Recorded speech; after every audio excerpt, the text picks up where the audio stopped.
Unimed Campo Grande estreia um novo projeto, o podcast Cuidar de Você. Nesses programas, nesses episódios, nós falaremos sobre saúde, qualidade de vida, bem-estar. E você é nosso convidado a nos acompanhar. Na estreia, hoje nós trazemos o Dr. André Luiz, urologista da Unimed Campo Grande, que baterá um papo com a doutora Ana, presidente da Sociedade de Endocrinologia de Mato Grosso do Sul. Acompanhe. Também nos siga através das nossas redes sociais, @UnimedCG Oficial, e esteja sempre conosco. Gratidão. Olá, sejam bem-vindos ao nosso podcast. Eu sou o Dr. André Domingos, médico urologista da Unimed Campo Grande. E hoje nós vamos falar sobre um tema importantíssimo, a terapia de reposição hormonal em homens e mulheres. E para isso nós estamos aqui com a doutora Ana Carolina Xavier. A doutora Ana é presidente da Sociedade Brasileira de Endocrinologia e Metabologia, seção Mato Grosso do Sul. Tudo bem, Ana? Tudo bem, André. Primeiramente, obrigada pelo convite. É um prazer estar aqui. Ótimo. O tema hoje é bastante palpitante. Ana, antes de a gente entrar diretamente no tema, se apresenta para a gente, diga qual é a sua formação e daí nós já vamos bater o nosso papo. Bom, eu formei aqui em Campo Grande, na Universidade Federal do Mato Grosso do Sul. Em seguida, eu fiz residência em Clínica Médica e Endocrinologia no Hospital do Servidor Público Municipal de São Paulo. E depois eu fiz mestrado na Escola Paulista em Endocrinologia. Ah, que legal. Então, Ana, antes da gente começar a falar diretamente sobre os casos clínicos, hoje o papo vai ser bem dinâmico. No homem, qual a função, como é produzida o principal hormônio masculino, que é a testosterona? Bom, André, a testosterona, ela é produzida no testículo, ali nas células de Leydig, que a gente chama, e é muito importante esse eixo hipotálamo, hipófise e gônadas, né? Então, lá no hipotálamo tem a produção de um hormônio, que é o hormônio liberador das gonadotrofinas. Ele vai na hipófise e produzir e estimular, na verdade, a produção de LH e FSH. O LH vai diretamente no testículo e estimular a produção de testosterona pela célula de Leydig. E o FSH vai estimular a produção, vai fazer a espermatogênese, que é a produção dos espermatozoides, que dá fertilidade e tudo. Essa testosterona, por sua vez, vai agir nos tecidos periféricos, fazendo a sua função. E essa função depende da faixa etária do paciente. Ótimo. Então, é isso que eu ia te perguntar, assim, a partir de quanto tempo ela é produzida? Então, pelo que você falou, só para eu entender, a testosterona ela é produzida no testículo sob um estímulo de uma glândula que está no nível cerebral. Essa glândula, na verdade, ela emite um estímulo que faz com que o testículo produza testosterona. É isso, né? Exatamente. Certo. E a partir de que idade ela começa a ser produzida? Qual a importância dela? A testosterona, ela age desde lá da formação do embrião. Certo. Agindo na diferenciação da genitália masculina. Uhum. Então, na fase embrionária, tem sua função para diferenciar a formação dos testículos, pênis, etc. Depois, na puberdade, ela tem função para a formação dos caracteres sexuais secundários. Pelos, essas coisas. Que é o início da formação de pelos, aumento testicular. E na vida adulta, ela é responsável pela libido masculina e feminina também, só que no caso da mulher, ela é produzida na adrenal. E também pela massa muscular e pela parte sexual. Ok, então a gente está falando de um hormônio que está envolvido tanto, principalmente no homem, com o desejo sexual, que você falou, que é a libido, com a formação da massa muscular, da massa óssea, então ele tem uma importância biológica fundamental, certo? Certo, com certeza. Ok. Não é só da parte sexual, né? Sim. Você já até tocou aí na parte óssea, ela é fundamental também. Tanto que mais para frente a gente vai falar que a sua deficiência nos idosos pode causar até osteoporose. Ok. E, bom, eu começo a produzir a testosterona, então, e a partir de quanto tempo a gente começa a ter a redução desse nível hormonal? Em que faixa etária? É igual, por exemplo, na mulher, como a mulher para de produzir hormônio, que as mulheres conhecem mais como a menopausa. Como é que acontece no homem? Então, na mulher, a gente tem uma data certa, né? A partir dos 45 anos já é fisiológico a mulher entrar na menopausa. Ou seja, os ovários param de produzir o estrogênio, né? No homem não tem uma data pontual, é mais progressivo. Então, a partir dos 50 anos já tem uma diminuição, mas é uma diminuição gradual, lenta. A gente vai ver uma diminuição maior já na década de 80. Certo. Então, muitos homens ainda preservam uma produção de testosterona até os 70, 80 anos, né? Com Diferentemente certeza. da mulher, que a gente sabe que nessa faixa etária não vai estar produzindo todos os seus hormônios em forma plena. Exato, até nisso as mulheres são prejudicadas. Pois é, a gente chama esse termo até, né, Ana, assim, que no homem a gente não chama de andropausa, justamente porque não tem uma pausa, assim, imediata. A gente chama isso de distúrbio androgênico do envelhecimento masculino, ou seja, como você mesmo disse, é uma perda progressiva da testosterona e ela é paulatina, então ela é devagar, vai acontecendo ao longo do tempo. Exato. E muita gente, Ana, confunde a perda da testosterona com a libido. Então, assim, eu vou dar um exemplo bem clássico aqui para você. Um paciente que chega no nosso consultório e ele, por curiosidade ou por um pedido médico do seu clínico geral ou do seu médico que o assiste, ele não tem sintoma nenhum, mas ele procura a gente porque ele dosou a testosterona e a testosterona veio baixa. Ele tem seus 50, 55 anos. O que a gente fala para esse paciente? Como que a gente explica? Bom, primeiro, uma dosagem apenas da testosterona, ela não é válida. Ótimo. Né? Na endocrinologia, a gente usa muito, é um contínuo, né? Porque também tem os métodos laboratoriais, tem o preparo, tudo. Então, uma dosagem só não quer dizer nada. Uhum. Esse paciente, sem sintoma nenhum, a gente também tem que orientar que não está indicado uma investigação, que pode não ser problemas relacionados à testosterona. Né? Tem muitos outros fatores que interferem aí. Tá. E quantas dosagens de testosterona são suficientes? E qual o período que o paciente deve dosar? Por exemplo, é sempre pela manhã, é à tarde? Como é que é? Pelo menos 2 dosagens no período matutino.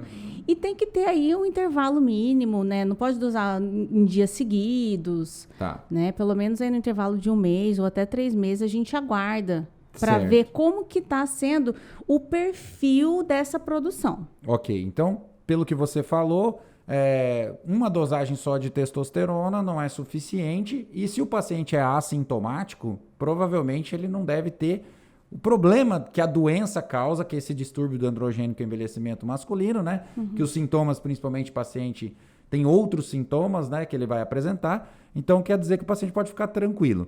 Agora, e o contrário? Aquele paciente que ele tem todos os sintomas da falta da testosterona, e aí a gente pode falar, né, de redução da libido, do desejo sexual, cansaço, fadiga, né, aumento de peso, e ele dosa a testosterona e a testosterona está normal. Isso pode ser causado por outros problemas? Com certeza. Você nota que esses sintomas são inespecíficos, né? Um cansaço no dia de hoje é muito comum, né? Trabalhou o dia inteiro, no final do dia vai estar cansado. Então, a gente tem que ver quando esses sintomas são justificáveis ou não, né? Então, um cansaço pode ser causado por outras deficiências hormonais ou deficiências de vitaminas ou até um quadro depressivo. Isso, que está muito comum, né? Muito Principalmente comum. com o quadro pandêmico, acelerou isso. Então, é preciso que a gente faça um diagnóstico de diferencial, pelo que eu entendi, e dizer ao paciente que ele realmente tem falta de testosterona e os sintomas são associados. Ou seja, para a gente pensar em repor testosterona ou fazer algum tratamento, o paciente tem que ter as duas coisas, né? Sintomas da doença e a falta da testosterona. Então, Exatamente, é fundamental isso. Sintomas e a deficiência, né? A falta do hormônio, as duas coisas. E vamos pensar aqui, um paciente que tem indicação de fazer a reposição da testosterona, quais são as formas disponíveis hoje que a gente tem para indicar para esse paciente e explicar a diferença entre elas? Bom, primeiramente, então, André, a gente tem que partir do diagnóstico, né? Como a gente falou, os sintomas de cansaço, ganho de peso, diminuição da libido, às vezes rarefação de pelo. Isso daí, associado a uma testosterona baixa, confirmada, né? Geralmente a gente usa uma testosterona menor que 300. Isso. Daí está indicado a investigação, Uhum. né? E daí a gente vai ter que dosar os hormônios lá da hipófise, né? Os centrais, aqueles que estimulam o testículo, para ver aonde que está o problema e Sim. tentar corrigir essa causa. Porque muitas vezes, se a gente corrige a causa, nem precisa da reposição da testosterona. Certo. Né? Então, a gente vai ver se tem hipotiroidismo, aumento da prolactina. Às vezes, o paciente tem um tumor hipofisário produtor de prolactina, que o tratamento é com remédio para combater isso. Sim, e a não... origem não está no testículo, na produção da testosterona, Exatamente. sim numa glândula fora do testículo. Exatamente. Então, excluído tudo isso, e daí a gente nota que o paciente tem um problema realmente testicular, que vai precisar da reposição de testosterona, a gente tem várias apresentações dessa testosterona, né? A testosterona oral, ela não é indicada, né? A gente usa testosteronas injetáveis ou em gel. Gel ou injeção? Isso, exatamente. O gel é a forma mais segura, principalmente para idosos. Certo. Né? Então, aquele paciente idoso com indicação de reposição, a gente lança a mão dessa testosterona em gel por ser mais seguro para a parte cardiovascular para esse paciente.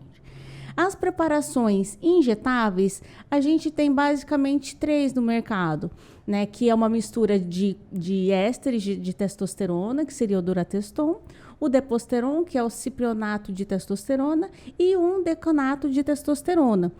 Essas 2 primeiras, elas, a forma dela agir, a farmacocinética dessa testosterona, ela faz um pico e depois cai. E ela dura, em média, a gente tem que fazer essa reaplicação a cada 3 semanas, dependendo do paciente. Certo. Na prática, quando faz esse pico de testosterona, o paciente pode ter uma certa irritabilidade, fica mais agressivo. E quando passa esse pico e cai novamente os níveis de testosterona, ele pode voltar a ter os sintomas de cansaço, desânimo, diminuição da libido. Então, por essa variabilidade, não é uma forma muito estável para o paciente. Mas tem gente que se dá super bem e não sente tanto essas variações. Certo. Já aquela última que eu falei, que é um deconato de testosterona, ela é mais estável. Ela não faz esse pico e ela dura 3 meses, teoricamente. Porque é sempre individualizado, né? Eu tenho paciente que tem que aplicar a cada 2 meses e eu tenho paciente que aplica a cada 6 meses e fica bem. Ótimo. Né? Sempre esse monitoramento é importante, fundamental. E é bom lembrar também que o gel tem que falar para cuidado, né? Para não trocar a toalha com a esposa, né? Para o risco da testosterona não passar também para a esposa, né? Nossa, muito bem lembrado isso. Quando usa-se o gel, né? Então pode aplicar na barriga, no abdômen, o paciente tem que lavar a mão, tem que tomar cuidado até quem tem filho pequeno, porque às vezes vai segurar a criança no colo, esse gel de testosterona pode passar para a criança e também com a esposa, né? Às vezes eu já peguei no consultório paciente mulher com testosterona aumentada, sem usar, e era justamente por isso, porque o marido usava. Então o gel tem essa deficiência e às vezes a injeção... o gel tem uma característica mais fisiológica, né, importante, e talvez a injeção trimestral ou bimestral, dependendo da indicação, ela seja um pouco mais prática, né, principalmente para aqueles pacientes que viajam muito, que tem que carregar, né, ou que tem esses cuidados. Então, assim, na verdade, o tratamento tem que ser individualizado, né? Exatamente. E quem não pode? Qual que é o homem que deve evitar o uso da testosterona? Assim, olha, você até teria indicação para o uso da medicação, mas por algum problema que ele apresenta, ele não pode usar a testosterona. Olha, isso é muito importante porque hoje em dia está quase que uma banalização do uso desse hormônio, né? Então, alguns alertas e cuidados a gente deve ter para o uso da testosterona. Primeiramente, aquele paciente que tem histórico de câncer de próstata ou tem câncer de próstata, tem que monitorizar, aí é mais da sua área até, o PSA, né, que é o marcador do câncer de próstata. Se esse PSA estiver alto, acima de 4, ou se o paciente tem risco de câncer de mama, tem histórico familiar, um PSA acima de 3, precisa antes da avaliação do urologista, para depois usar a testosterona. Fora isso, tem algumas situações como a apneia do sono, quem tem o hematócrito alto, que são as células vermelhas mais altas no sangue, também tem que tomar esse cuidado, ou com a ferritina. E também nos pacientes jovens que tenham o desejo de ter filhos, não Muito pode importante. usar, porque o organismo é muito inteligente, né, André? Ele, se já tem o hormônio, o que o organismo vai entender? Que não precisa produzir. Exatamente. Então, aquele estímulo hipofisário vai ser bloqueado. E daí o paciente, sem esse estímulo, pode até parar de produzir os espermatozoides e ficar infértil. Exatamente. Então, assim, resumindo, o que a gente tem são pacientes que têm necessidade ou desejam engravidar ainda, eles não têm indicação de reposição de testosterona, porque eles vão ficar o que a gente chama de azospérmicos, ou seja, os pacientes vão não ejacular espermatozoides. E isso pode ser temporário ou, se for em longo prazo, por causa da atrofia testicular causada, ela pode ser até definitiva. Nem sempre é definitiva, mas pode ser. Então, isso tem que ser explicado para o paciente que tem indicação de reposição, que ele pode ter alteração de fertilidade. Né? Como você bem disse no câncer de próstata também, principalmente aquele câncer de próstata em tratamento ou de alto risco, que a gente chama, deve evitar. A gente sabe que os pacientes tratados de câncer de próstata de baixo risco, a reposição hormonal é segura, mas a de alto risco não tem evidência para reposição. Então, assim, tem indicações e contraindicações. O que a gente quer dizer não pode tomar o hormônio sem uma indicação médica precisa. E como você muito bem disse também, né? Controlar o hematócrito, porque às vezes a gente tem que suspender o que é o hematócrito. É o excesso de célula vermelha, o contrário da anemia. É o excesso de célula vermelha no organismo, e isso pode levar o paciente a alguns fenômenos, né, trombóticos e de piora clínica, que a gente tem que suspender, às vezes, o uso da testosterona. Então, assim, já nessa linha, eu queria entrar mais nesse assunto aprofundado. E os pacientes jovens que fazem uso exagerado da testosterona, ou seja, ele tem ali a testosterona em torno de 500, 600, mas o sonho dele é ganhar massa muscular e fazer uma testosterona, quer deixar a testosterona em 1.000, 2.000. Quais são os riscos que esses pacientes estão correndo? André, isso é muito importante alertar. A gente vive nessa busca pela beleza, busca por felicidade, às vezes sem segurança. Então, é isso que acontece. A gente vê muito no consultório, né? Nas academias, o pessoal usando sem ter indicação. Então, se aquele paciente ele tem um funcionamento normal do seu testículo, a testosterona está normal, e ele aplica uma testosterona a mais, o testículo vai parar de funcionar, vai parar de produzir os espermatozoides, e esse paciente aí, jovem, querendo ficar musculoso, não vai poder ter filhos. Como você falou, isso pode ser transitório ou não. Né? Isso vai depender muito do tempo de uso e de cada indivíduo. Às vezes, eu falei da dose, né, daquelas testosteronas, daqueles injetáveis que a gente usa a cada 3 meses para repor, para normalizar os níveis. Às vezes tem paciente que usa 2 ampolas semanalmente. Exatamente. Então é uma carga muito alta. Então, além do risco de ficar infértil, o paciente ele pode evoluir com problemas no fígado. Até tem relatos de hepatite fulminante, até um tempo atrás, gravíssima, que precisa de transplante de fígado, senão não salva. A gente teve um caso há uns anos atrás no HU, que o paciente teve que ser encaminhado para Ribeirão por uso indevido da testosterona.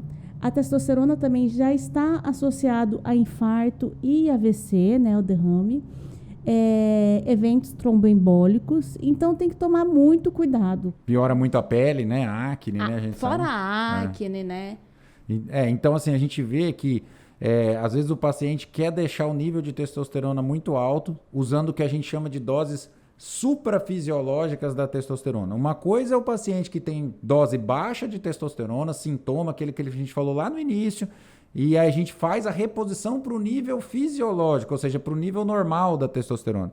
E outra coisa é o paciente usar a testosterona para fazer nível suprafisiológico, que é o que a gente mais vê hoje em dia. A gente tem que combater, discutir isso muito seriamente com a sociedade para que não haja uma banalização do uso dessa terapêutica, né? A diferença entre o remédio e o veneno é a dose. A gente sempre aprendeu isso na medicina. Então, isso é muito importante ficar de mensagem para quem nos ouve, né?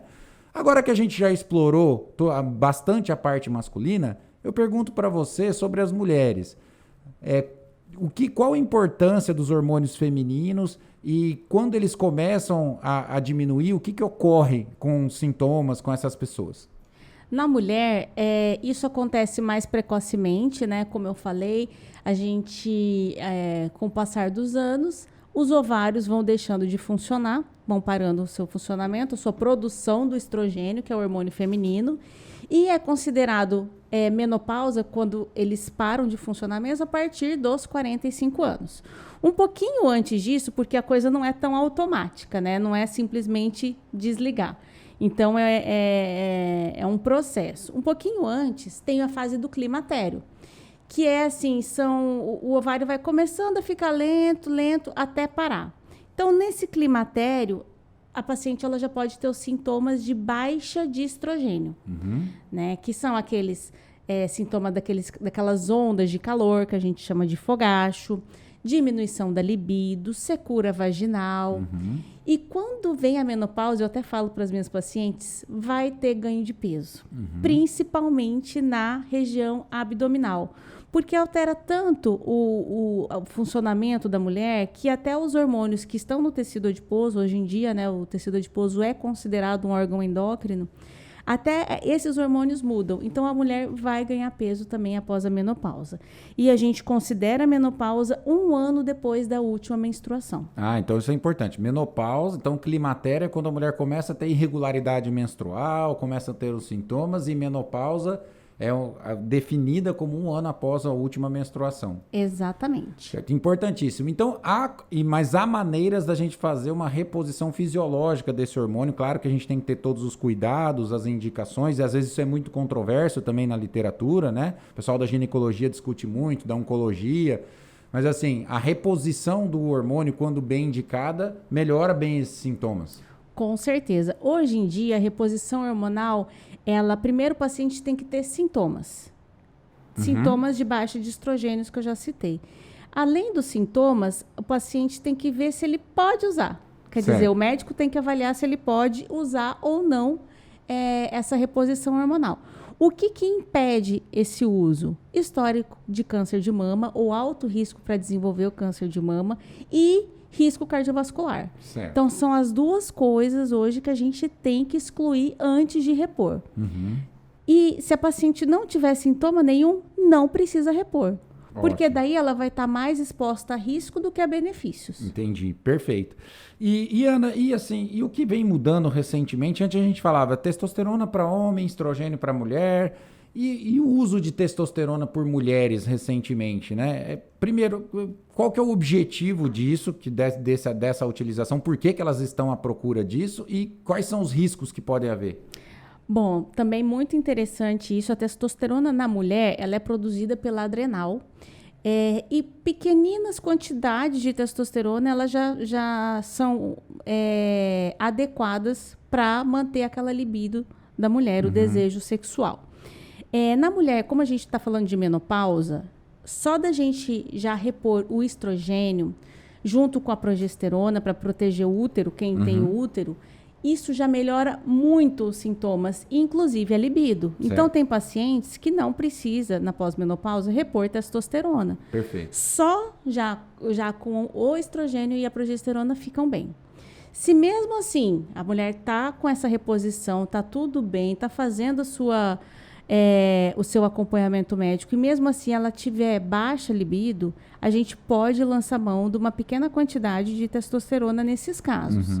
Muito bem avaliado. Isso não quer dizer naquelas pacientes jovens que estão na fase produtiva tomando testosterona em dose maior, né? Exatamente. Não, são outros casos. Eu estou falando naquelas pacientes pós-menopausa que já estão fazendo a terapia de reposição hormonal com estrogênio, progesterona e ainda assim tem sintomas de baixa libido, a gente pode lançar mão. E na mulher nunca é injetável. A gente sempre, se indicado, usa o gel. Tá. E com muita cautela.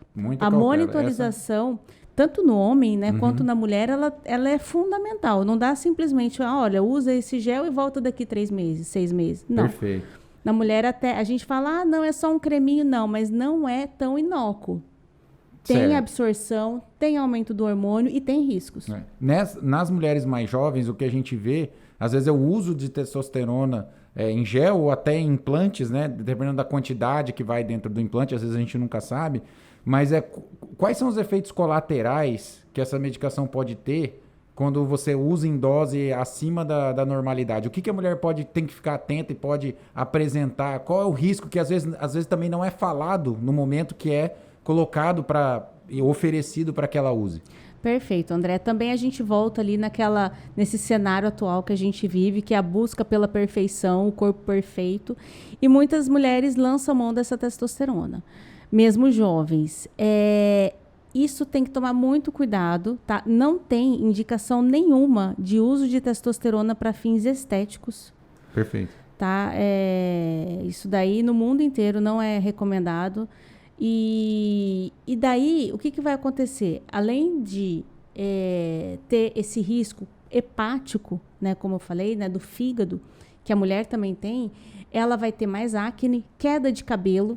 Importantíssimo, né? Muitas vezes a paciente chega lá com queixa de queda de cabelo no ambulatório e daí tá lá usando testosterona. Exatamente. Tá? Então, a testosterona está associada com essa queda de cabelo, o engrossamento da voz, até aumento do clitóris é visto.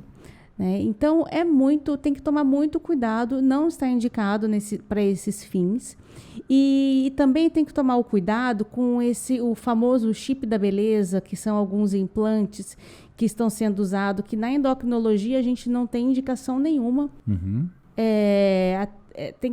Porém, em outras áreas ele está sendo utilizado, porém sem evidência científica. E com aumento de risco de trombose. Então, o grande problema é que ali geralmente coloca um pouco de estrogênio, estradiol, estriol, progesterona e testosterona. Certo. Agora você imagina para o paciente que está com algum efeito colateral por conta do uso dessa testosterona e está com um chip lá. Como que a gente vai tirar? Exatamente. Né? Sendo que o chip tem lá uma duração de 6 meses até 1 ano. Como é que vai tirar, né? Então, porque o gel você pode suspender, a medicação você pode suspender. O efeito colateral passa. Agora o chip não. Certo. Então tem que tomar muito cuidado, cuidado. Bom, Ana, a conversa tá ótima, só que a gente tem um tempo e, assim, acho que foi bastante esclarecedor. Eu queria que você deixasse uma mensagem final, assim, se o paciente, claro, quando ele tem indicação, ele deve usar, mas, assim, também perder peso, fazer atividade física, melhoram os níveis hormonais, né? A gente sabe disso, uma dieta adequada. Então, eu queria que você deixasse uma mensagem final para os nossos ouvintes. Essa história da perda de peso foi muito, muito interessante. Só para completar, a gordura, ela inativa a testosterona. Então, às vezes, só do paciente emagrecer, já vai recuperar esses níveis. Então, fica o alerta para o uso inadequado desse hormônio. A gente pode lançar mão quando tem uma indicação correta, quando o paciente tem sintomas, a testosterona baixa e com muita cautela, muita precaução, porque pode trazer prejuízos também. Ok. Ana, muitíssimo obrigado. Agradeço aos nossos ouvintes. Sigam a Unimed Campo Grande nas nossas redes sociais, @UnimedCG Oficial. E em breve traremos um novo bate-papo. Até mais.